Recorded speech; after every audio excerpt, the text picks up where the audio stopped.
Hello friends, स्वागत है आप सबका स्मार्ट स्टडी 9.2 के में। मैं सोवर्णी आप सबका स्वागत करती हूँ आपके अपने इस चैनल में। कल हमने शब्द रूप के कुछ विशेष नियम थे उसके बारे में जाना और आज हम पढ़ने वाले हैं उनका वर्गीकरण, जिससे हम शब्द रूपों को आसानी से याद कर सकते हैं। तो चलो देखिए, शुरू करते हैं। स्वरूप भेद से शब्द दो प्रकार के बताए गए हैं, अजंत और हलंत। अजंत कौन से होते हैं? यानी जिसके अंत में स्वर हो। अच अच क्या होते हैं? स्वर होते हैं। ये अच बना कहाँ से? ये जो संज्ञा प्रकरण पढ़ेंगे उसमें आएगा। माहेश्वर सूत्र हैं 14, उनमें उनसे प्रत्याहारों का निर्माण किया जाता है, वो मैं आपको अलग से समझा दूंगी। 14 माहेश्वर सूत्र हैं। ए यूण रिलरी के योंग ए ओच। तो ये प्रथम 4 माहेश्वर सूत्र हैं। ए ओच तो च लास्ट का हो गया और ए ई ऊण ए शुरू का हो गया। ए से लेकर च तक बीच में जितने भी जो शब्द हैं वो क्या हो गए? अच हो गए। और उनमें सब में क्या आता है? स्वर आते हैं। और लास्ट है जो इच संज्ञक होता है, ए ई ऊण तो इसमें न है वो इच संज्ञक है, इसका लोप हो जाता है, इच संज्ञा हो जाती है, इसको गिना नहीं जाता। तो ये क्या हो गए? अच, यानी जिसका अंत में स्वर हो वो शब्द। और दूसरे वो है जिसके अंत में हल हो। हल यानी व्यंजन, जिसके लास्ट में हलंत लगा हुआ होता है वो सभी क्या होंगे? हलंत में होंगे, मतलब उसके अंत में स्वर नहीं है। तो पहले हम अजंत के पढ़ेंगे। अजंत में पुल्लिंग के, स्त्रीलिंग के और नपुंसकलिंग के, तीनों अलग अलग हो गए। फिर इसी प्रकार हलंत के पुल्लिंग, स्त्रीलिंग और नपुंसकलिंग। अजंत पुल्लिंग में एकारांत पुल्लिंग, यानी एक तो एकारांत हो गया जिसके अंत में ए हो, जैसे बालक है, राम है, शिव है। पुल्लिंग में एकारांत, फिर इकारांत, दीर्घ इकारांत, उकारांत और ऋकारांत, यानी आकारांत और दीर्घ उकारांत पुल्लिंग में नहीं होते। ये तो याद ही रखना कि आकारांत शब्द जो होंगे वो स्त्रीलिंग में ही होंगे और एकारांत जो शब्द है वो पुल्लिंग या नपुंसकलिंग में होंगे। एकारांत स्त्रीलिंग में नहीं होगा, एकारांत पुल्लिंग और नपुंसकलिंग में ही होंगे। और लिंग का निर्धारण हम कैसे करेंगे? लिंग का निर्धारण हम ऐसे नहीं कर सकते कि जो पुरुष है, पुरुष में है वो पुल्लिंग हो गया, जो स्त्री है वो स्त्री हो गई, और जो दोनों से अलग है वो नपुंसकलिंग हो गया। इस प्रकार हमें इसका निर्धारण नहीं कर सकते, वो बिल्कुल गलत है। कुछ शब्द ऐसे होते हैं जो लगते तो स्त्रीलिंग के हैं लेकिन वो होते पुल्लिंग है। इनको हमें थोड़ा ध्यान में रखना जरूरी है, या फिर हम वाक्य में प्रयोग करके उसको देख सकते हैं। कुछ अपवाद है वो आपको अलग से मैं बता दूंगी। कुछ शब्द ऐसे हैं जो हिंदी में तो स्त्रीलिंग में होते हैं लेकिन संस्कृत में उनका प्रयोग पुल्लिंग में किया जाता है, तो इस बात का ध्यान रखना भी हमें बहुत जरूरी है। तो चलो देखते हैं। एकारांत पुल्लिंग में बालक या राम का या शिव का कोई भी एक रूप हम याद कर लेते हैं तो सभी एकारांत पुल्लिंग सेम होंगे। और इनको याद करने का एक तरीका मैं आपको बताऊं। हम ऐसे याद करते हैं, बालका बालकऊ बालका। ये हम उस समय याद करते थे जब स्कूल में मैम या सर हमसे सुनते थे मौखिक रूप से, तो वो पूरी लाइन टू लाइन सुनते थे। लेकिन अब हमें एग्जाम में करना है, और एग्जाम में करना है तो उसको हम सरल तरीके से याद करेंगे जो हमारी माइंड में छप जाए। तो हम इनको कैसे याद करेंगे? सिर्फ ये एक लाइन याद करनी है, इनको रटना है। रटना भी नहीं है, वैसे समझना है तो हमें आसानी से याद रह जाएगी। ये लाइन तो याद करनी ही नहीं है। इसमें पहले प्रथमा और द्वितीय विभक्ति सेम होगी, बीच की तीसरी, चौथी और पांचवी सेम होगी, और छठी और सातवीं दोनों सेम होगी। इसमें औ औ होगा, और इसमें नियम मैंने आपको बता दिया है। अगर इकारांत हर्स्व है तो वो दीर्घ में हो जाएगी, उकारांत हर्ष है तो वो दीर्घ में हो जाएगा, और अगर दीर्घ ई या दीर्घ ऊ है तो वो औ में हो जाएगा। और एकारांत पुल्लिंग है उसका रामऊ, बालकऊ ये है ही। इसमें भ्याम भ्याम भ्याम ये लगता है सब में, चाहे कहीं से भी कोई भी शब्द रूप कहीं से भी हो, दुनिया का कोई भी शब्द ले लेना आप, उसमें ये सेम रहेंगे, ये दोनों सेम रहेंगे। इसमें यो लगता है सभी में, ठीक। फिर यहाँ देखेंगे, यहाँ मैंने बता दिया एकारांत है तो ऐ होगा, तीसरी में बहुवचन है, तृतीया में अगर एकारांत है तो ऐ हो जाएगा, याद रखना। बाकी सभी में भी, इसको याद नहीं करना है। चौथी और पांचवी इसको भी याद नहीं करना है। क्या होगा, यहाँ कोई भी शब्द हो उसमें भय लगेगा। षष्ठी में नाम या नाम होगा, ये भी बता चुकी हूँ आपको। और किस में नाम होगा, किस में नाम होगा। रे और 66 कोण है तो उसमें न का न हो जाता है, बाकी में सब में न होगा। एक आधा अपवाद है इसमें, जैसे राधा नाम, इसमें ध की वजह से न का न नहीं हुआ, रे है लेकिन न का न नहीं होगा राधा में। क्यों नहीं होगा, क्योंकि ध की वजह से ध और न एक ही वर्ग के हैं तो ये नहीं होगा।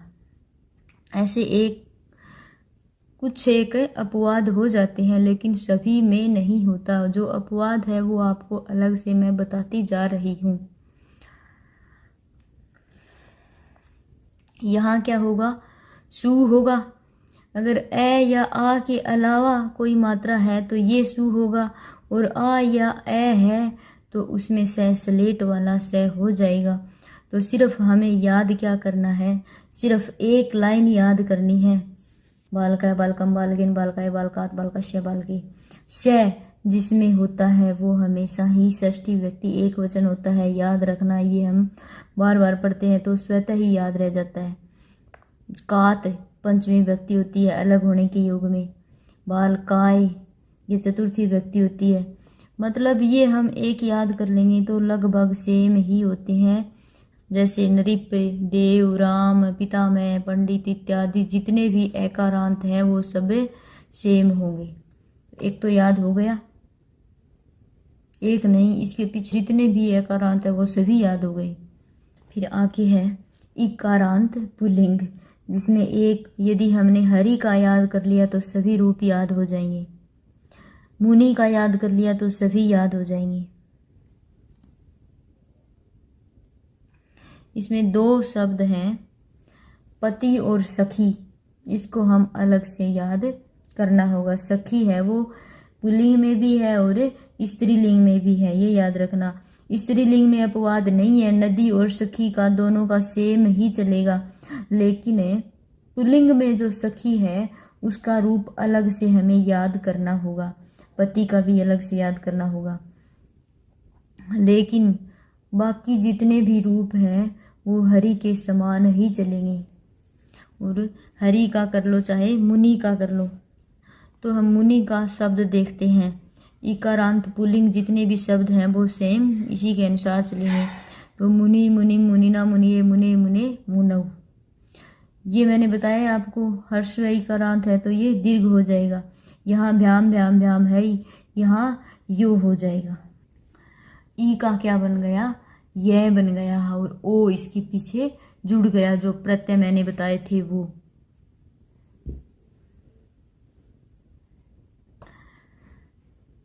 फिर ये मुनि है, मुनि में ए जोड़ेंगे तो ई का क्या बन जाएगा, यह बन जाएगा। यहाँ याद रखना किसी भी धातु में यहाँ हम क्या जोड़ेंगे, ये जोड़ेंगे। जैसे बालक में ये मिलाया, ए और ए मिलकर क्या हो गया, आ, बालका। तो प्रथमा बहुवचन क्या होता है, बालका होता है कि नहीं होता। फिर मुनि है, मुनि में ए जोड़ेंगे,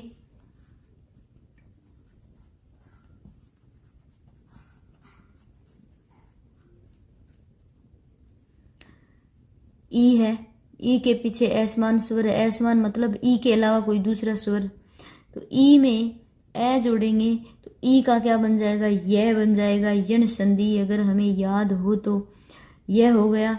यह में ए जोड़ेंगे पूरा यह हो जाएगा और विसर्ग पीछे है ही तो क्या हो जाएगा, मुन यह। फिर दीर्घ ई है। दीर्घ ईकारांत में सुधि का, पुल्लिंग में सुधि का एक रूप हम याद कर लेंगे तो बाकी सभी रूप याद हो जाएंगे। इसमें ज़्यादा नहीं है, कुछ एक है। पुल्लिंग में ज़्यादा है, एकारांत के, ईकारांत के और उकारांत के है, रीकारांत के। दीर्घ ईकारांत के एक सुधि का याद कर लो बस, इसी से पूछे जाते हैं ज़्यादातर, बाकी है ही नहीं इसमें। उकारांत, उकारांत में गुरु, भानु, ये सब क्या चलेंगे, सेम चलेंगे रूप। गुरु, गुरु में गुरुणा, गुरुवे, गुरु, गुरु, गुरु, तीनों लाइन वाइज याद न करके ऐसे याद करो, ऐसे याद न करके ऐसे याद करेंगे हम। क्यों, ये तो हमें स्वाभाविक रूप से याद हो जाती है, ये भी लगभग याद रहती है, लेकिन इसी में हमें ज़्यादा दिक्कत होती है। तो इसको हम ऐसे याद कर देंगे, भानु भानु भानु ना भानुवे भानु भानु भानु, गुरु गुरु में गुरुना गुरुवे गुरु गुरु गुरु। इसमें गुरुना होगा, क्यों होगा, इसमें गुरु में रे आ गया तो रे के पीछे न का न बन जाता है, चाहे वो कहीं भी हो। ये दोनों बता चुकी हूँ आपको कि हर्ष है ऊ है तो दीर्घ ऊ हो जाएगा यहाँ दोनों में। दूसरी ओर षष्ठी में भी हर्ष ऊ है तो दीर्घ ऊ बन जाता है, ये याद रखना। यहाँ वह बन गया, वह क्यों बन गया, ऊ का, ऊ के आगे क्या जोड़ा हमने, भानु है यहाँ।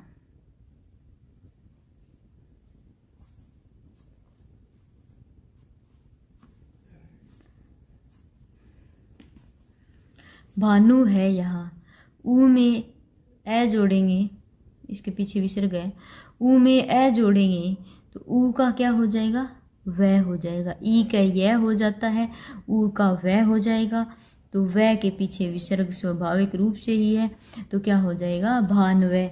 यहाँ भानुन हो जाएगा, ऊ है वो दीर्घ होगा, यहाँ भी होगा ही। क्यों, एकारांत के अलावा सब में क्या होता है, भी होता है। यहाँ भय भय, यहाँ नाम और यहाँ सु, ये इतनी तो हमें याद हो ही जाती है, सिर्फ ये दो और ये शुरू की लाइन। फिर एक शब्द है रीकारांत। रीकारांत में पितरी, भ्रातृ, ज्ञात्री, कर्त्री, दृष्टि, श्रोत्री, यानी जिसका अंत री से होता है, लास्ट में री आती है, वो क्या होता है, रीकारांत होता है। तो इसमें हम एक पिता का रूप याद कर लेते हैं तो सभी ऋकारांत पुल्लिंग के रूप हमें याद हो जाएंगे, सभी सेम रूप से चलेंगे। तो पिता का रूप देख लेते हैं हम एक बार। पिता, पितरम, पितरा, पितरे, पितु, पितु, पितरी, ये सेम हो गए। री का क्या बन गया, औ औ, पितरौ पितरौ, पितृभ्याम पितृभ्याम पितृभ्याम, पितरो पितरो, ओ की मात्रा होती है यहाँ लास्ट में। यहाँ ये ध्यान रखना, यहाँ दो मात्रा होती है और यहाँ एक मात्रा और साथ में विसर्ग होते हैं, ये अंतर भी हमें याद होना चाहिए। फिर पितृ और पितृन, ये दो यहाँ दीर्घ है, देखो पितृ क्या है, हर्स्व है, लेकिन बहुवचन द्वितीय में क्या है, दीर्घ है, और बहुवचन षष्ठी में भी क्या है, दीर्घ है। तो ये हमें याद रखना कि कहीं भी हो हर्स्व स्वर द्वितीय बहुवचन और षष्ठी बहुवचन में क्या हो जाता है, दीर्घ हो जाता है। तो सिर्फ याद क्या करना है हमें, पिता, पितरम, पितरा, पितरे, पितु, पितु, पितरी, ये दोनों पंचमी और षष्ठी सेम है। तो इसी के समान भ्रातृ का, जामात्री का, देवरी का इत्यादि ऋकारांत के सभी पुल्लिंग शब्द है वो सेम होंगे। माता का भी सेम ही होता है, सिर्फ यहाँ ये न नहीं होता, इसमें सिर्फ क्या होता है, मातृ है, विसर्ग होते हैं पीछे, न नहीं होता, बाकी सेम होता है। माता, मातरम, मात्रा, मात्रे, मातु, मातु, मातृ। यहाँ भी मात्रौ मात्रौ, मातृभ्याम मातृभ्याम मातृभ्याम, मात्रो मात्रो, मात्रा मातृ, सिर्फ ये एक शब्द अलग होता है। यहाँ पितृन है और माता में मातृ है होगा, मातृभी, मातृभ्य, मातृभ्य, मातृनाम, मातृश्रू सेम होगा। पिता का याद रख लो और ये एक ध्यान में रख लो कि सिर्फ एक ही अंतर है द्वितीय बहुवचन में। तो अजंत के पुल्लिंग जितने भी शब्द रूप हैं वो सभी हमें याद हो चुके हैं। एक बार आप पढ़ के देखना, कहीं भी रीट है, सी टेट है, यूपी टेट है, एच टेट है, कोई भी पेपर अगर आपका है, चाहे छठी, सातवीं, आठवीं, नौवीं, 10वीं का कोई भी बालक है, इसे याद कर सकते हैं एकदम सरल तरीके से। फिर है अजंत स्त्रीलिंग, यानी जिसके लास्ट में स्वर हो और स्त्रीलिंग हो। स्त्रीलिंग में एकारांत होता ही नहीं है। स्त्रीलिंग में एकारांत नहीं होता है, आकारांत होता है जो पुल्लिंग में नहीं होता है। अगर हम एक लता का रूप याद कर लेंगे तो सभी स्त्रीलिंग है, आकारांत है, वो याद हो जाएंगे। फिर है इकारांत, इकारांत में मति का याद कर लेंगे। फिर है इकारांत दीर्घ ई, जिसमें नदी और सखी ये दोनों सेम है। सखी इसमें अपवाद अलग नहीं है, लेकिन इकारांत पुल्लिंग में अलग है इसका रूप कुछ। उकारांत एक महत्वपूर्ण शब्द धेनु, स्त्रीलिंग में उकारांत धेनु का याद कर लो, बाकी सभी याद हो जाएंगे। दीर्घ उकारांत वधु, ऋकारांत मातृका, पिता के समान है, सिर्फ एक शब्द का अंतर है, उकारांत गो। यानी इतने ही अगर हम पढ़ लेते हैं, ये 1 2 3 4 5 6 7 रूप है। इसकी पहली लाइन एक वचन वाली लाइन यदि हम याद कर लेते हैं तो बाकी सभी याद होंगी। उसके बाद नपुंसकलिंग, एकारांत फल शब्द, फलम फले फलानी, फलम फले फलानी। प्रथम 2 लाइन है वो अलग होगी, बाकी की नीचे की तृतीया, चतुर्थी, पंचमी, षष्ठी और सप्तमी ये सभी एकारांत पुल्लिंग जो है उसी के समान ही चलेगी। पहली और दूसरी 2 लाइन अलग होगी। फलम फले फलानी, फलम फले फलानी। छठी क्लास में जब शुरू करते हैं संस्कृत पढ़ना तब से ये हमें याद ही होती है, इसमें ज़्यादा रटने वाली कोई बात नहीं है यदि एकारांत पुल्लिंग का कोई शब्द रूप याद है तो। फिर है इकारांत, इकारांत में दधी का है, ये हमें अच्छे से याद करना होगा। और मधु, मधु का भी हमें अच्छे से याद करना होगा। मधु का नपुंसकलिंग में उकारांत देखते हैं, मधु, मधुनी, मधुनी, मधु, मधुनी, मधुनी। इन दोनों में अंतर हमें स्पष्ट होना चाहिए कि इसमें पहली छोटी है, ये छोटी है, और ये बड़ी है, ये दोनों में बड़ी है। लेकिन बहुवचन में पहले वाली बड़ी है और बाद वाली छोटी मात्रा है। इसमें से कई बार प्रश्न पूछे जाते हैं अधिकतर, और हमें कंफ्यूज हो जाता है। मैंने आपको बताया, ये याद रखना आप, ये नियम यदि हमें याद होगा कि हर्ष है उकारांत का द्वितीय बहुवचन में क्या हो जाता है, दीर्घ हो जाता है। ये यदि हमें याद है तो इसी के समान ऊपर वाला होगा। और इसका विपरीत क्या होगा, ये होगा कि मधु हर्ष व उकारांत है, उसका द्वितीय बहुवचन में क्या होता है, दीर्घ होता है। षष्ठी में भी दीर्घ होता है, ये देखो दीर्घ है।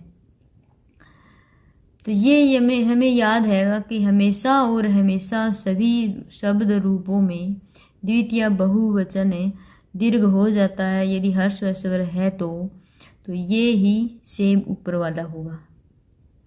और इसका विपरीत द्विवचन वाला होगा कि इसमें मधु ऊ की जो हर्षव की जो ध्वनि है वो हर्षव ही रहेगी, लेकिन आगे जुड़ने वाला शब्द है वो दीर्घ होता है। ये दोनों है सेम तो है नहीं, देख ये छोटी है ये बड़ी है, ये बड़ी है ये छोटी है, तो यानी दोनों छोटी छोटी और बड़ी बड़ी नहीं है। तो इतना याद होगा, ये बड़ी है तो ये छोटी स्वतः ही हो जाएगी। तो ये बड़ी हमें याद रखना जरूरी है। ये नियम मैंने आपको सबसे पहले बताया था कि अगर हर्ष स्वर है तो उसका द्वितीय बहुवचन में दीर्घ हो जाता है और षष्ठी बहुवचन में भी दीर्घ हो जाता है। ये याद रख लेंगे तो ये दोनों स्वतः ही याद हो जाएंगे। बाकी ये सेम पुल्लिंग वाला है, सिर्फ 2 लाइन अलग होती है नपुंसकलिंग में, बाकी सेम जो पुल्लिंग में होता है वही होता है। गुरु का गुरु, गुरु में गुरुणा, गुरुवे, गुरो, गुरो, गुरव।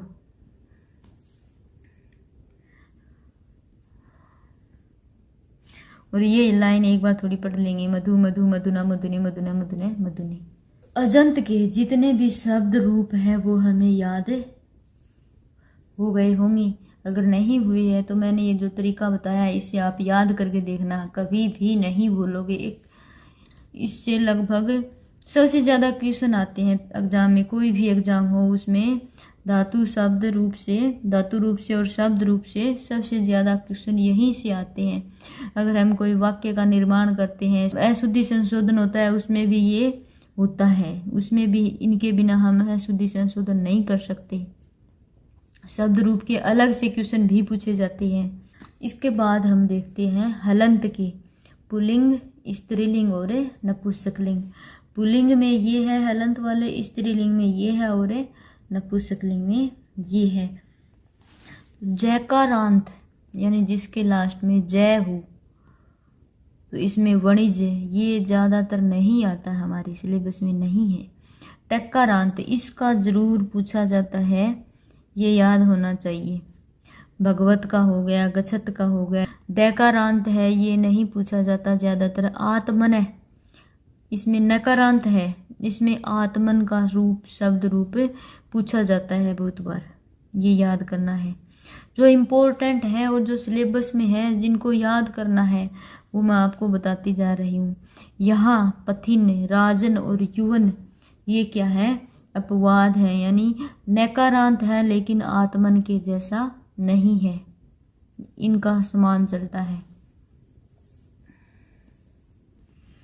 फिर है सकारांत विध्वस, इसका कई बार पूछ लिया जाता है। फिर है स्त्रीलिंग में चकारांत वाच, इसका पूछ लिया जाता है कई बार, ये हमें याद होना चाहिए। जकारांत का नहीं पूछा जाता। ये तकारांत में गच्छत का रूप याद करना होगा, ये भी नहीं पूछा जाता और नकारांत में भी नहीं पूछे जाते। फिर है नपुंसकलिंग, तकारांत में, इसको हमें स्पेशल रूप से याद करना है। जगत का बहुत बार आता है, गच्छत का भी आता है। गच्छत तीनों में ही है, पुल्लिंग में, स्त्रीलिंग में और नपुंसकलिंग में, तीनों का अलग अलग याद करना है।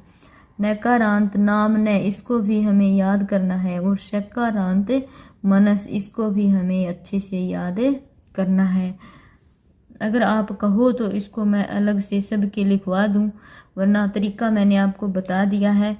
और आपके पास कोई भी बुक या गाइड है तो आप उससे पढ़ सकते हैं, याद कर सकते हैं। इनका तरीका बता दिया है मैंने याद करने का, और इनका वर्गीकरण कर दिया है जो हमें अच्छे से याद हो जाए। इसमें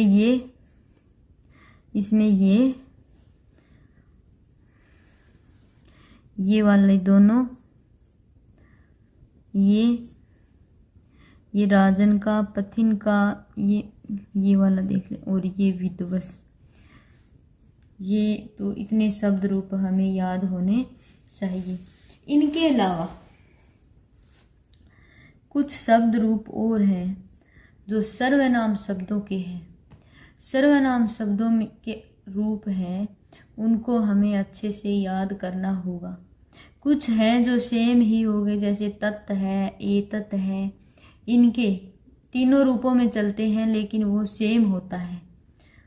तो आज की क्लास यहीं समाप्त करते हैं।